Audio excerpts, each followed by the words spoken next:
I'm Stephanie Wilson, and you're listening to Freedom Over Fascism. Hi, friends. Today, you'll hear my conversation with Walter Rhein, author of the Substack I'd Rather Be Writing. This is the first of many conversations I want to add to the podcast, in addition to my interviews.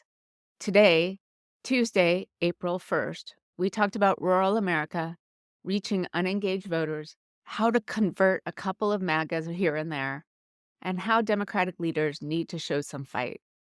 We end with a discussion of what each of us can do to oppose the regime and reimagine America. Also today, Cory Booker has been holding the floor of the Senate for more than 20 hours at the time of this recording to stop regular business. He's been joined by other senators without relinquishing the floor, like Tammy Duckworth, Chris Murphy, Raphael Warnock. His speech is approaching the length of the longest speech in history by Strom Thurmond, who spoke for more than 24 hours in objection to the Civil Rights Act of 1957. Booker realized that the American people need to see signs of fight from our representatives, and this is one way to go to gain attention. I hope other Democratic leaders come up with other ways to hold attention. As you also know, this week the government wrecking crew led by Elon Musk put Social Security in jeopardy, firing thousands of workers who maintain the system. We all think about our parents and grandparents when we think about Social Security, but sometimes we forget about people like me with invisible disabilities who rely on Social Security to keep us afloat. I have chronic daily migraine, which means I've had a headache every day since 2011. Working on this podcast and writing my column works for me because I can take breaks when I need to. But unlike the Substack giants, I don't have enough paid subscriptions to pay the bills. So if you can afford it, please sign up for a paid subscription, or a free one if that's all you can do. I'll get a check mark on my Substack if I have about a dozen more paid subscriptions. Mind you, it is not the same check mark as Heather Cox Richardson, or Aaron Rupar, or Scott Dworkin, but it's a start. Now here's my conversation with Walter Rhein of I'd Rather Be Writing.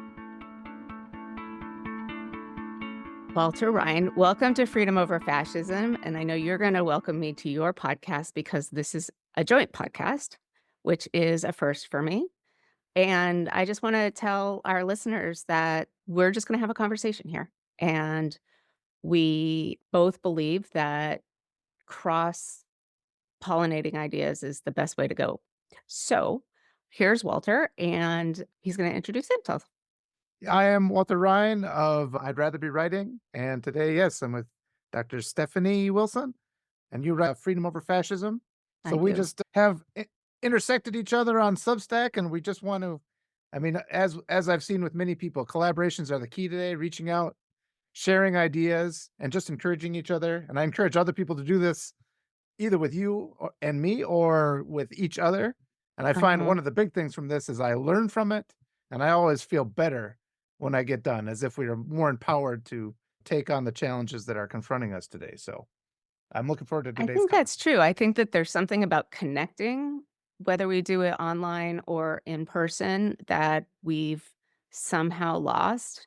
And we have to be really intentional about it now because, particularly after COVID, I don't know, maybe I'm just the only one that managed to not figure out how to reconnect in person. But I find I have to be really intentional about this connection thing or else it just doesn't happen. Well, the world has moved in that direction where it's deliberately compartmentalized us and everything's gotten more streamlined. And it's when you take a step back and with the theme of the day, control is the whole point of fascism, right? And we can Right. separate people and you divide people, you leave them in they're looking on their devices rather than talking with their neighbors. And that just makes us more vulnerable to bad influence. I think that's true, and I don't know if you saw it, but the last person I interviewed was a man who just wrote a book called How to Talk to Your Son About Fascism, and the idea is that particularly young men get on their YouTube, go into their rabbit holes, and can get radicalized really, really fast. So that connection piece is so important, not just for young men, but for all of us. I've been trying to explore a lot lately, some of my writing, because I grew up in a really small town, it's a red rural area. And if you look at the election maps, that's pretty much what determines It's just a complete we're electing people that just show a complete lack of integrity, and it Mhm. shouldn't be that hard. This to me is what is just it's hard for me to understand why this is happening because all you have to do is look in the face of some of the people we're electing, and you can tell just by the way they behave and they interact with each other that these are not kind people, right? These are selfish people.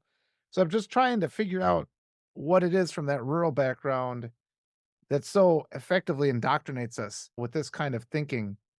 And it's a hard thing to unpack. And I just wrote an article yesterday where somebody had asked, "Why didn't you leave earlier?" And I think it's the same as any other abusive relationship. You're in an abusive marriage or something, and everybody always says, "Why didn't you just leave?" And I think that's maybe the big question because it's not as easy to leave as people say. And a big step of that is just the awareness, because it takes a long time to understand that you're even in an abusive relationship. And I think maybe that's the part we're overlooking here. And we need to have more outreach to those areas and just figure out ways to communicate where allow people to understand there's a better way of doing things. A lot of the suffering because we misdirect our anger over who is responsible for the challenges of our life. I think that's a big part of it. Well, that's not an accident.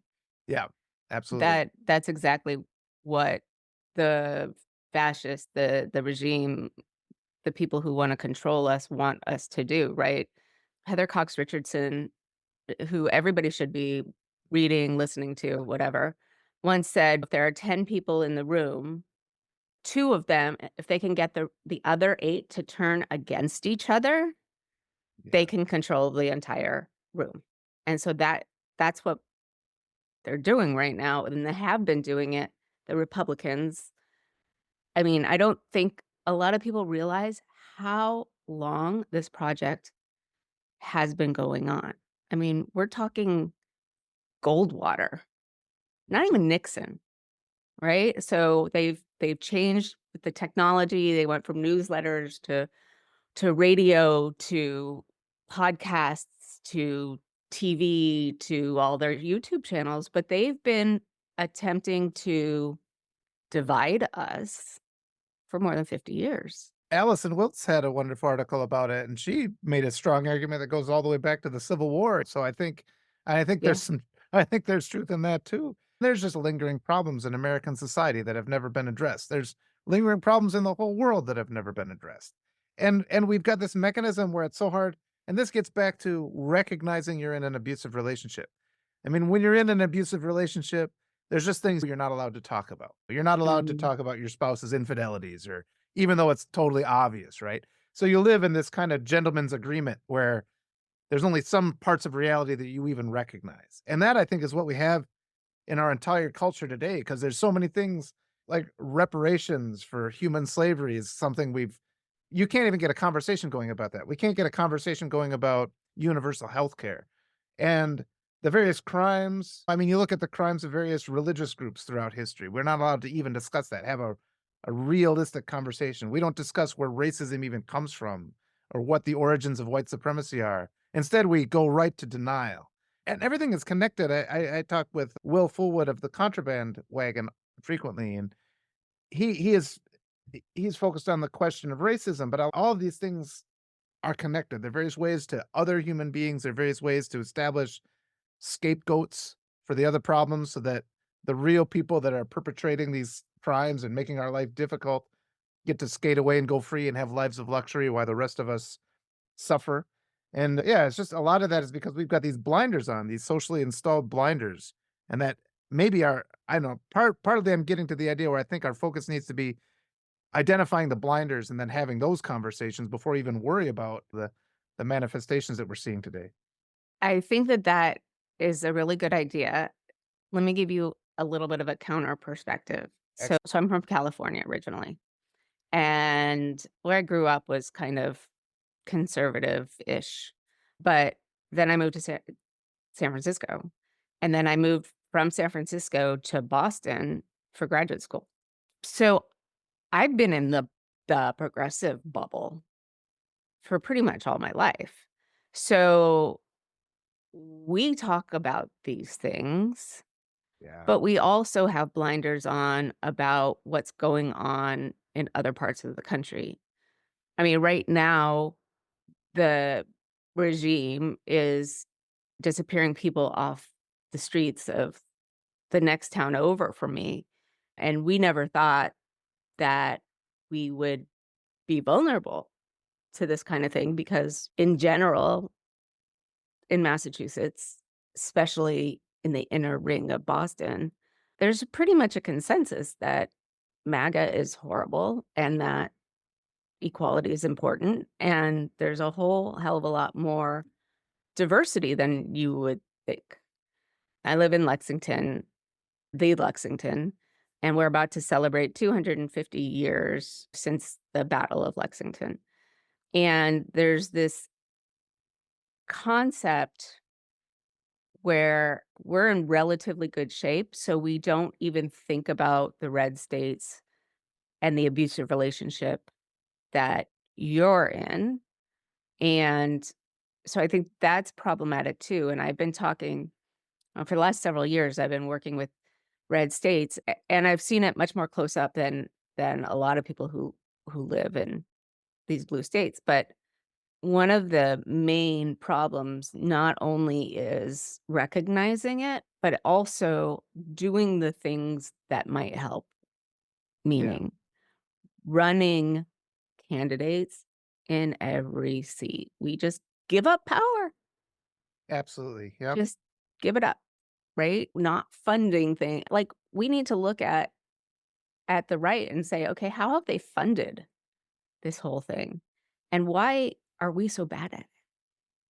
And it's I read a really interesting book by Loretta Ross recently. It's called Calling In. And she just mentions that on the left, you tend to have, infighting on the left, where the centrist Democrats fighting with the progressive Democrats.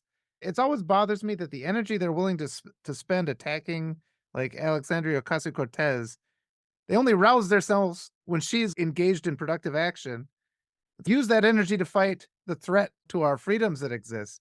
And so it's like anytime you see that where they're attacking and then they're actually out doing something, and then you see the centrists in there saying, well, they're being critical of what they're doing rather than kind of learning from that perspective.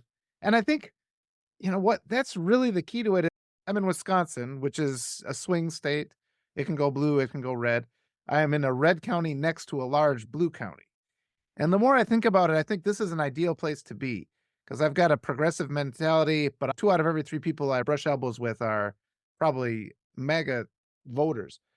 So it's a place where these are the kind of places where we have to have our influence. And I'm as tempted to move to a blue area as anybody. But what is really frustrating to me is I sometimes encounter strong resistance to what I think we need to do from groups that are in extremely blue areas. And the word that gets thrown about is the elitism of the left. I am as much left as anybody, but I feel that elitism too. And I think what why you're seeing such support for this mega movement is because at least those politicians are making an appearance of doing something, even though their actions are destructive. What the voters are seeing is action. And what they don't see from the Democrats is action, except for people from Alexandria Ocasio Cortez and Bernie Sanders and a couple others. So I think that's a Right. lesson we have to kind of implement and spread. And the spreading part, so yes to the purity tests, this you have to be on the right Yes. side of every issue or you're not worth anything. But the other piece is that we live in completely different information ecosystems. So people say, "How can these MAGA people be so incredibly stupid?" Mm, But for them, they don't live in the same reality we do. Their information comes from completely different sources. So we have to tackle the information war just as much as we have to tackle the purity tests, just as much as we need to start fighting because courage is yeah. contagious. And and not only that, but we have to make sure that people know, like there's been a huge number of protests at the Tesla dealerships, whatever's gonna happen next Saturday, and it's not getting covered by the mainstream media, and so we are continuing to be in our information silos where some people know this stuff is going on, and some people think that Trump is just, like, the best thing since sliced bread, and that there's no problem with using Signal to Yeah. talk about war plans. So I think that it's really crucial that we think systemically as opposed to like about symptoms, Yeah. Yeah. systemics versus symptomatics. Well, and I see my area of frustration is always it's just the messaging of the left. They really have to ramp it up. And I think you get in places, I mean, if you're in a community with highly educated and rational people, you just can't conceive that other communities would believe some of the things they do. And people just do not have any concept of what goes on in these small, small towns. I mean, I grew up in a town of 2,000 people and they're scattered about. I mean, they're all over the place. These towns, and there's such rigid control over the populations of those areas. And one of the things that made things come clear to me, I was driving through my own town here, and I saw that sign that said, vote biblically, vote Republican. It was eye opening to me too. And I live here. But that put a lot of things into perspective. It's like the reason that the right gets behind a leader like what we have is because they just look at that the divine and human form model, the unquestionable leader, like what you get in a church. You're not allowed to go into church and have a discussion about, oh, I think this behavior is okay. No, you have to obey what the leader says. They like that. And there's a certain security in that, like the patriarchal model. You watch Leave It to Beaver or whatever when it's idealized, and you're like, okay, that does seem nice if you could come home and have this person be in charge of everything. Except that you live through it and you realize the reality of it doesn't match up to this illusion or this fantasy that you've seen on TV. But people are indoctrinated with that, and that's you really get that. I mean, you almost have to think of our rural areas as places that are just lingering 50 or 80 years behind the rest of the country. And then what I've been seeing more of lately, though, is people like Tim Walz too, doing more of these just talks. They just have to make their presence felt. They have to counter the narratives that are being spread. And too much on the left, we just kind of disregard the things like the influence of social media and these channels that are not legitimate news sources. The people in red districts don't understand those aren't legitimate news sources. We like just that gap of understanding between that voter base and the voter base that votes for the actual constitution and freedom and prosperity for all. Like that gap is enormous. I'd love to see every single one of the things I've been advocating for. I'd love to see all the former presidents just going out and saying, look, Constitution says you can't run for 3 terms. And then say things like, if the president gives you an illegal order and you're in the military, you cannot obey that. And if you do obey it, you are going to be held accountable.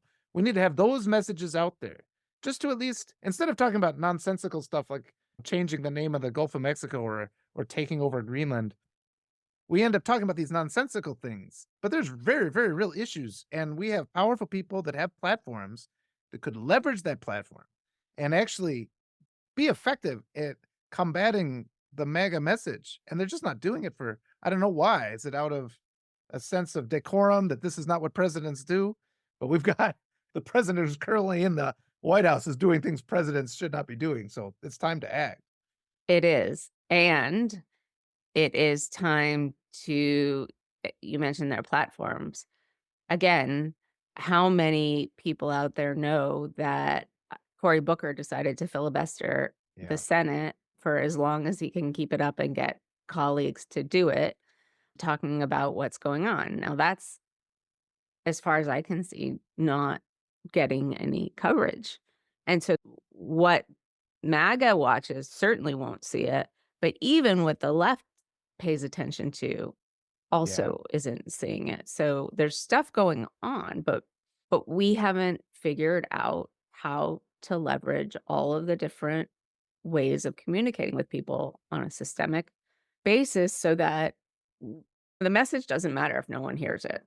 yeah. As one of my favorite messaging people, Anat Shenker-Osorio, says, politics isn't solitaire, right? Mhm. If nobody hears it, it's by definition not effective. So And that was one I of the think that's things a about it was driving me crazy with the Biden administration that they weren't just selling their achievements. You constantly have to right. say it's not enough, and I realize that's admirable too. A good person just does good things and doesn't expect to get recognized for it. Okay, that's an old-fashioned idea of how you should be, but when we're facing the downfall of our nation, you have to sell, you have to tell the American people that you are working. That's all the American people need. And Right. they lost the messaging of saying The left doesn't work for you. The left is the only group you have to win that messaging. But this is the other thing that's just extremely frustrating right now is that there is this effort. You see the crowds that Alexandria Ocasio-Cortez is getting and Bernie is getting. They're going out and they're just spreading the message. And as a politician, if you were a professional politician, how do you not read the room of the nation? Because this is such an opportunity for expanding your own personal platform. We live in an era where you have to campaign. I mean, we should be campaigning for the next presidential election and the one after that. You're constantly campaigning. I'm sorry, that's the way it is now. And if you're not doing that, if you're like, I'm going to abstain from that, you lose. And we just have to accept the reality of how things are. If you want to get into office and reform the system so we don't have a never ending presidential campaign cycle, that would be great. I'd be totally in favor of that. But you can't pretend that's what we already have before the elections even happen. Yeah, I think that gets at what people are really looking for, which is fight, Yes. Yep. That's right? it. And this whole Chuck Schumer Yeah. rolling over situation. I have an inside the Beltway source who is very much an insider, and they texted me, "Well, I can't understand why the left doesn't get it. Schumer's got it completely right." Yeah. And that's just so, when I talk to them, I say, out here in the grassroots, people are doing stuff and it's not getting recognized. It's grassroots, whatever. Yeah. It's the Well, hubris. The hubris is why they lose. And yeah, and like even if it is proven to be right, if he'd have just stepped down from his position as minority leader, if he'd have just done that and said, "I'm listening. I'm going to step down because I'm listening to you." But the constant lecturing to the voter base is why they can't get the support they need. And I mean, they're mhm, supposed to be smart people. They've all got these Ivy League degrees. Why is that so hard to understand? I mean, if you make a statement saying, well, it seems like sometimes we have to take the lesser of two evils. Okay, you embody that by having the consequences of the lesser evil fall on you for a change. Show your integrity that way. Step down. Yes, maybe it'll be proved to be right, but you can also prove and you can create a coalition among the voter base showing that we're the party that listens to the people. And they just every single time they have an opportunity to do that, they fail. yes, they do. And I think it's hubris. I think there's a lot of things behind the scenes in terms of money. Mm, Yesterday, I watched a Substack with Zev Shalev, and their theory is that Trump is going to completely tank the world economy so that the dollar is no longer the the world. dominant currency. And what becomes the dominant currency? Crypto. Yeah. And so do I know anything about monetary policy? No. But I bet you anything in whatever, 10 years, 20 years, we're going to learn what really happened. And we're going to be like, oh, how did we not see that? How did we not see? Maybe it's blackmail. Maybe Chuck Schumer's got something really bad that he doesn't want anyone to know about, but maybe it's also financial. I don't feel as if the current president is in control of much. I think he just signs the papers, he doesn't do anything, and so there's a lot of shadowy forces behind the scenes. They might be trying to get things to be pushed through. I kinda have a little bit of sense of security in the idea of greed, both greed over wealth and greed over power, and I think Mm. when things really do start to dismantle, I think some of these other power I mean, there's other billionaires who aren't gonna like it because 'cause they're gonna start feeling the pinch, and actually tanking the whole world economy. I'm more afraid because we're an immigrant family, we're an immigrant household. So I'm my more immediate fear is us getting picked up for some ridiculous charge, even though there's nothing that we've done wrong. So yeah, I think that one's a little bit farther down the road. But yeah, I've thought about that too. It's like I've kind of worked that through in my mind, and it's like whether the the crypto bros are the ones writing these executive orders that get in front of the guy's desk. That's one thing, and that totally could be the case. But I mean, most of those executive orders, I mean, there's so many of them are just blatantly illegal, and they are. So we have to worry about the courts because of whether the court challenges are going to. Because now we're seeing, I'm more afraid of that too, because the courts are largely stopping these illegal executive order because he just signs illegal order after illegal order. But That are they? Are yeah, are they being followed? I mean, that's the question. They can write an opinion, yeah. but are those opinions being followed? And I think for some, we know they're not. Yeah. And once we lose That's the courts, that's everything. yeah. That's and they're and also we're seeing that the administration is hiring up lawyers. I mean, they're using blackmailing tactics to make sure lawyers can't file these challenges in the first place. But it's just the scope of what they're trying to do, and, like any conspiracy, usually you can't rely on 2 people to keep a secret, and so it should all come out, you'd think. We'll see what happens. I mean, we've got this election. Today's the election actually in the state of Wisconsin, so that's big. Then the election coming up in Florida. I have my concerns about election integrity too. I mean, everything is just a wait and see kinda and and there's all different ways. I think sometimes we oversimplify what voter suppression actually is. It's people have never worried. I don't think we really necessarily have to worry about the Starlink theory where they were using a satellite to change votes. But I mean, the very real examples of voter suppression are when they disqualify votes for having a technicality or whatever. So there's Right. a whole spectrum there of ways that our votes are eroded. Gerrymandering is another one. And there's that ongoing dispute going on in North Carolina where the Democratic judge won the election. But that was on November 5th, and they still haven't letting her sign her in because they're still challenging the and completely ridiculous charges. They're challenging many of the votes just fraudulently so that they can steal the votes from the public. We don't talk about this because then it looks like we're election deniers.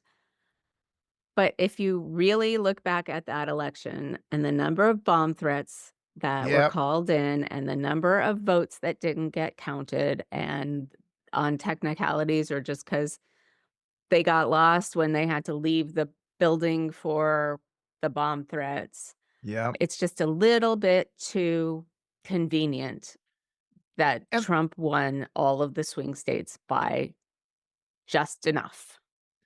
we have to be insistent that the bomb threats were election interference. And that's a verifiable case of and that so it happened. So that election was interfered with. That's a valid statement. There's no election denierism in that because that's verifiable. And yeah, the other things that are happening, yeah, it's concerning. They are still making these extreme efforts to buy votes, and that should have been illegal too here in the state of Wisconsin. My friend Will Fullwood again brought it up. He said, "Well, he said he liked the fact that more people are waking up to the fact that our legal system, it's only illegal if they want it to be. Whatever act you're talking about, and whatever act is not illegal is also completely depends. Judges can just refuse to hear these things that are filed, and we just endure that. And that gets back to what I said in the beginning, where we get into these abusive relationships, and it's okay. I know my partner is leaving to go be unfaithful again. I'm just going to pretend I don't see that and move on to these other things. And we just have to let all those blinders break down completely. And that's what's going to happen. I feel as we continue to destroy our nation as we known it, and we can't be content to just go back to what it was like in 10 years ago under the Obama administration or whatever. It never was good. We've always had these Yeah, problems, and they've built we up, have. and they've yep, and those are the things we have to now I've been saying just we gotta make it our universal healthcare, our universal education.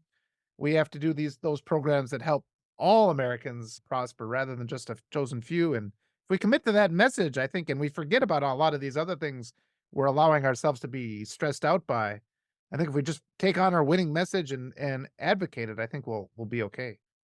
I I hope so, and I've been saying for a long time that hope is an action. And so I think all of this discussion is great and it helps people understand what's going on, but I think they're also looking for marching orders. What do I do to make things better? So do you have any marching orders that you would like people to hear about? What should they do from either their rural red state or Yeah, they're a blue dot in a red state or even people out here in blue America. yeah. So what can people do today, tomorrow, the next day to make a difference? But yeah, that's a wonderful question, and I keep swinging back and forth, and that book I read by Loretta Ross called Calling In, that's helped kinda reorient because I felt a real shift after the election, and I'd been kind of in rage mode prior to the election.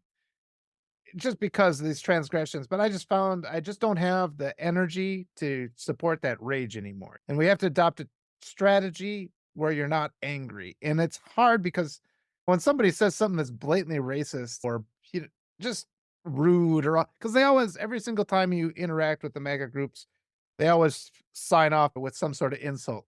I'm not even going to repeat the insults, but they always leave you with an insult. I don't know. I mean, first of all, though, you have to get off, I think, social media. You're interacting with a lot of bots. You're interacting with fake accounts there, and those just incite you to into anger, so that when you then meet somebody in your community, you're less effective because you're enraged by these things that aren't even real from the internet. But I think the big key is always talking with your neighbors, reaching out to people, and like I said, just having coffee with people. I think we could possibly do some really effective outreach if we approach churches.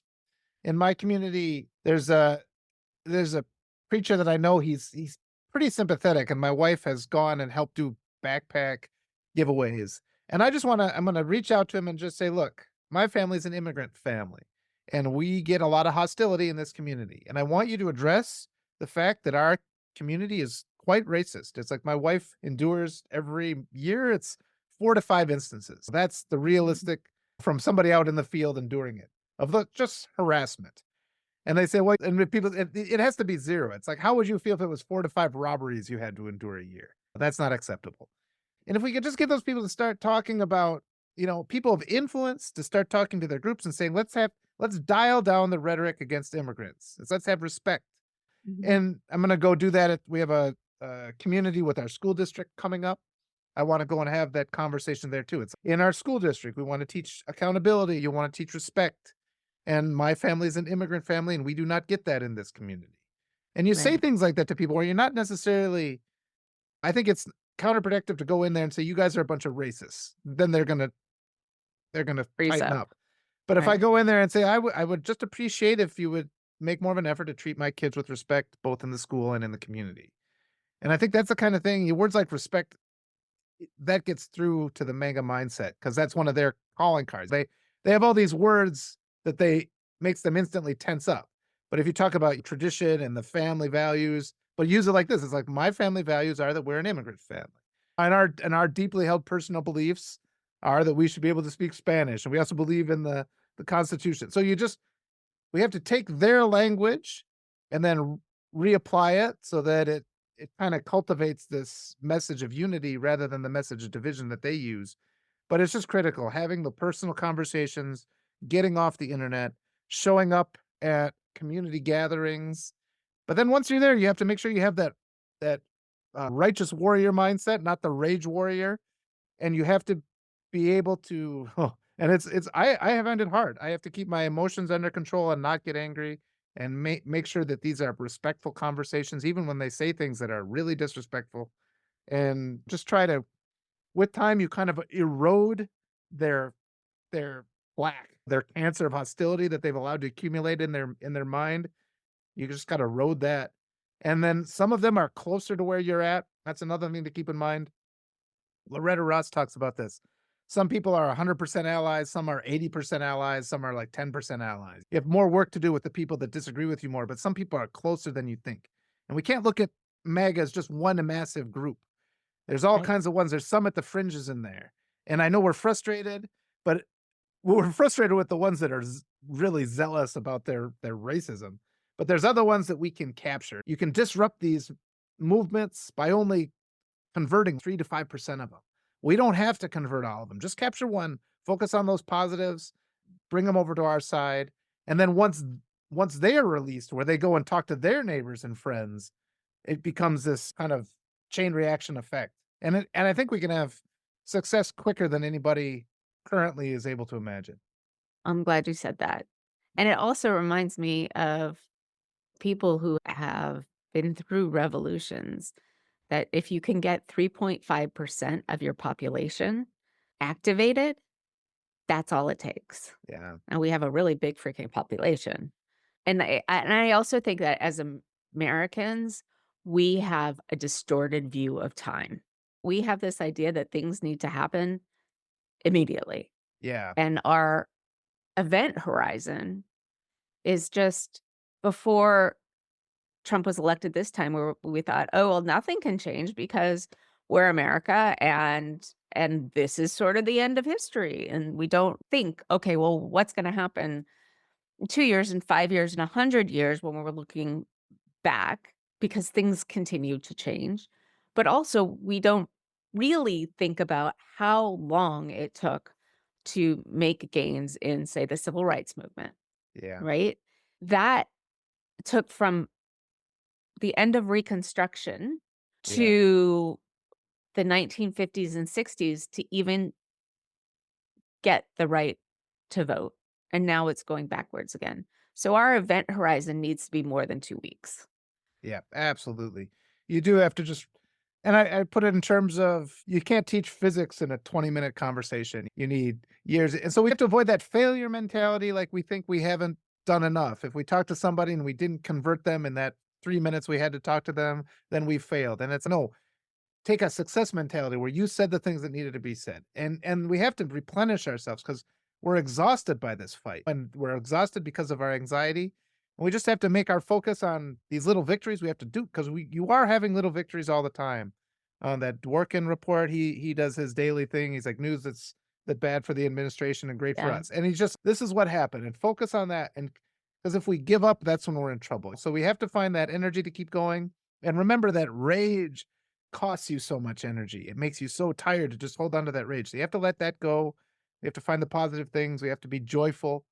And yeah, it's like it and just resign ourselves. This is going to take a long time and we're going to have a lot more work to do. We might as well make our objective a better society than we've ever had, not the flawed one that we used to have. We might as well shoot for the moon at this point, right? What do we got to lose? I mean, we can't go back to the way things were. They really sucked for Yeah. most people. We have to keep our eyes open in terms of what is actually going on and how people understand information. Later today, I'm talking to Antonia Scatton, and she worked with George Lakoff for years. And we have to relearn how to speak and write so that we don't reinforce the other side's message. And I think that you're right. We have to have joy, and action brings hope.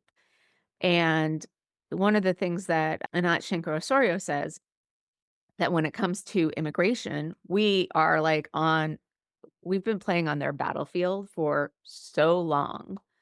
We need to change the conversation. We need to talk about what amazing things immigrants have brought to the United Yeah. States or are bringing. When we have these protests, let's have food trucks, let's have dancing, let's have music, all of the positive things that immigrants bring to our society. Let's highlight that as opposed to talking about who's illegal, who's here legally, where are they coming from? Yeah. That's yesterday's news, right? Because it really doesn't matter when somebody who's written an op-ed for a college newspaper gets taken off the street in Somerville, Massachusetts. We're in a totally different world. And I one of the arguments I use too is all of South America is Roman Catholic, and there's always the right takes the religious angle. It's, "Oh, they're persecuting Christians." It's, "Well, all the immigrants coming up from the southern border are Christians." So I'll say this to people, and that'll be eye-opening sometimes, and I'll say, "Well, my wife's got a master's degree, she's an immigrant." It's you don't think of immigrants as these people are highly educated, but they're extremely well educated. And another thing that can use to get sympathy is my wife is an ELL teacher and she works with refugees. So you're talking, it's like you got kids that are coming here from war-torn regions. And these are little kids when they've lost everything.